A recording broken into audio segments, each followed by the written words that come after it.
My channel. In this video I will discuss heparin-induced thrombocytopenia. So it is an immune-mediated response and it is a prothrombotic adverse effect against the heparin therapy. So when you start heparin, instead of acting as anticoagulant against it, immune-mediated response is produced that causes prothrombotic adverse effects.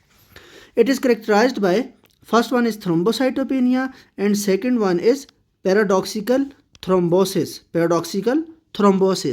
and the third one is antibodies are produced against the platelet factor 4 heparin complex.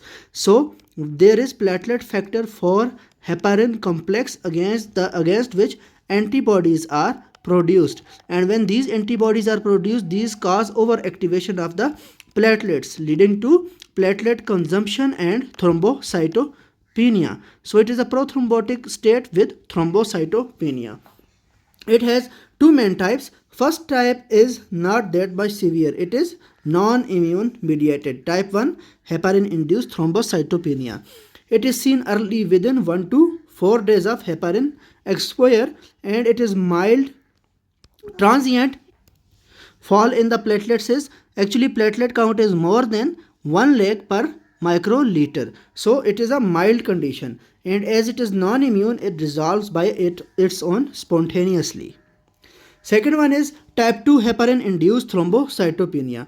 It is more serious and it is seen 5 to 10 days after heparin administration. So when a patient comes to you who has given heparin, and after 5 to 10 days his thrombocytes are decreased, then it means he may have type 2 heparin-induced thrombocytopenia. IgG antibodies are produced against the platelet factor 4 heparin complexes and cause overactivation of or consumption of these platelets in thrombosis and lead to thrombocytopenia. There is platelet activation, consumption and thrombosis, and also thrombocytopenia. What are the clinical features? First one is thrombocytopenia. Platelet count reduction is almost equal to or more than 50% from the baseline. Next is timing, 5 to 10 days after heparin exposure. Earlier if you have history of heparin-induced thrombocytopenia also. So ideally it is 5 to 10 days after heparin exposure.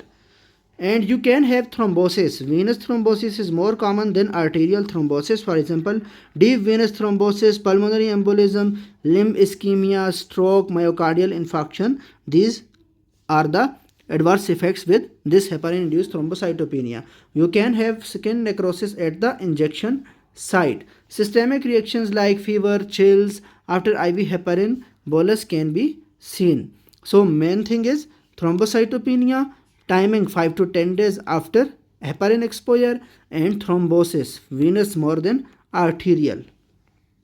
How will you diagnose this? You have clinical probability, that is 4TS score. First one is thrombocytopenia, that is fall of equal to or more than 50% of platelets from baseline. Second one is timing of the platelet count fall, that is 5 to 10 days mostly after heparin exposure. And then thrombosis or other sequelae. I have told you that deep venous thrombosis is more common than arterial thrombosis.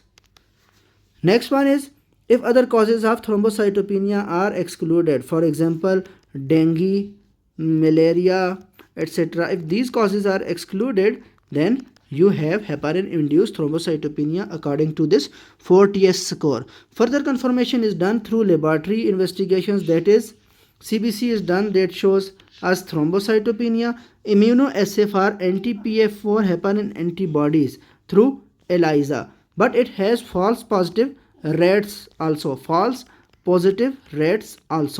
So this ELISA has false positive rates.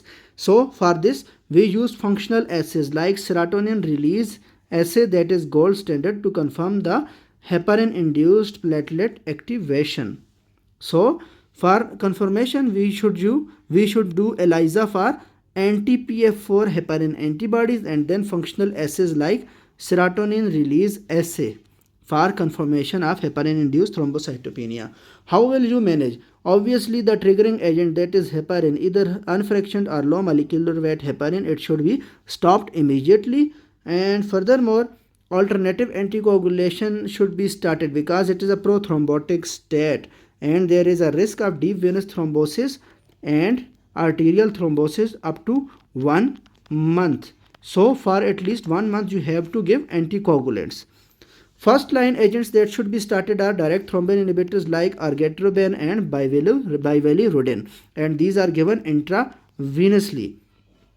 Then factor 10A inhibitor, that is indirect factor 10A inhibitor, fondaparinux, that is given subcutaneously, can be used instead of these direct thrombin inhibitors argatroban or bivalirudin. And when the platelet count is more than 1 lakh per mcl, then you can switch these to these direct acting oral anticoagulants.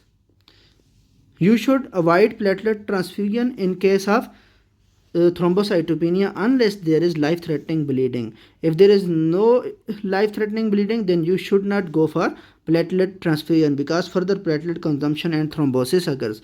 And for regarding warfarin use, you should use it after bridging with either direct thrombin inhibitor or fondaparinux because warfarin is actually started by its own, then it can lead to venous limb gangrene by depletion of protein